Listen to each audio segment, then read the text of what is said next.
Mahasiswa sekalian, selamat datang di Tuton sesi ketiga bersama saya Ramdan Kurniawan.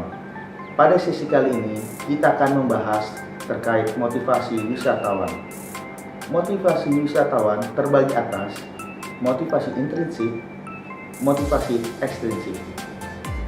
Motivasi intrinsik wisatawan adalah motif-motif yang menjadi aktif atau berfungsinya tidak perlu dirangsang dari luar, karena dari dalam diri setiap individu sudah ada dorongan untuk melakukan sesuatu. Faktor intrinsik adalah A. Escape. Escape di sini adalah ingin melepaskan diri dari lingkungan yang dirasakan menjemukan atau kejenuhan dari pekerjaan sehari-hari.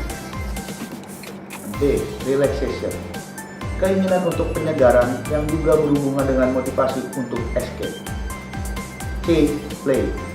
Ingin menikmati kegembiraan melalui berbagai permainan yang merupakan kemunculan kembali sifat kekanak-kanakan dan melepaskan diri sejenak dari berbagai urusan yang serius. D. Strengthening family bond. Ingin mempererat hubungan kekerabatan khususnya dalam konteks visiting, friends, and relative.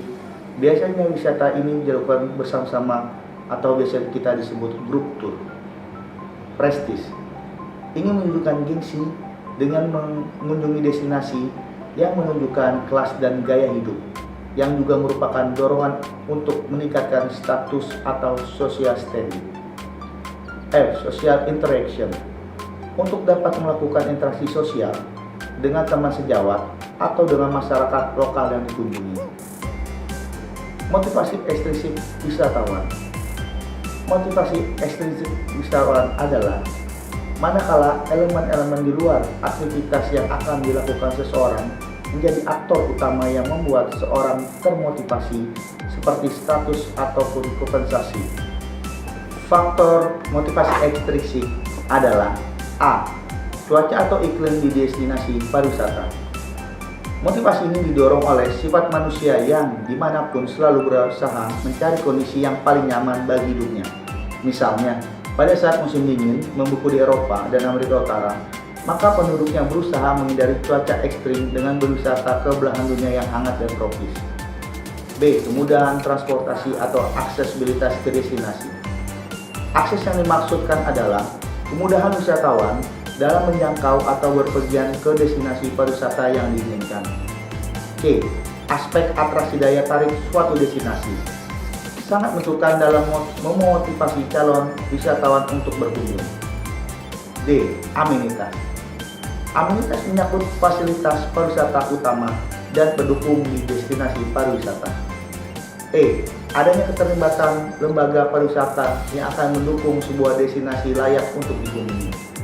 Aspek kelembagaan ini dapat berupa dukungan lembaga keamanan, lembaga pariwisata sebagai pengelola destinasi, dan lembaga pendukung lainnya yang dapat menciptakan kenyamanan wisatawan. F. Kelestarian lingkungan hidup. Pada masa saat ini, wisatawan semakin peduli dengan isu lingkungan, termasuk dalam sektor pariwisata. Bahkan, pariwisata sendiri mengembangkan daya tarik yang langsung terkait dengan isu lingkungan, seperti ekowisata, agrowisata, dan pariwisata pedesaan. G. Layanan dan promosi penjualan paket wisata destinasi. Destinasi pariwisata bekerja sama dengan biro perjalanan atau travel agent mengadakan promosi pemasaran yang salah satunya berupa promosi penjualan paket perjalanan ke destinasi pariwisata. A. Special event atau festival tematik seperti pesta olahraga, seminar, pameran, festival, konferensi, dan sebagainya.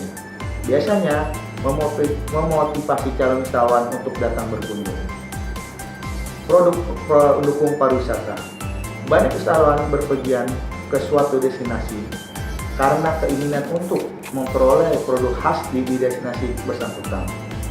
Produk yang diinginkan biasanya dapat berupa kenang-kenangan atau souvenir atau oleh-oleh yang dianggap sangat spesial bagi wisatawan bersangkutan. Apabila mahasiswa sekalian memiliki pertanyaan seputar materi ini, silakan hubungi saya melalui email yang tertera di bawah ini. Semoga bermanfaat. Terima kasih. Sampai berjumpa di materi selanjutnya.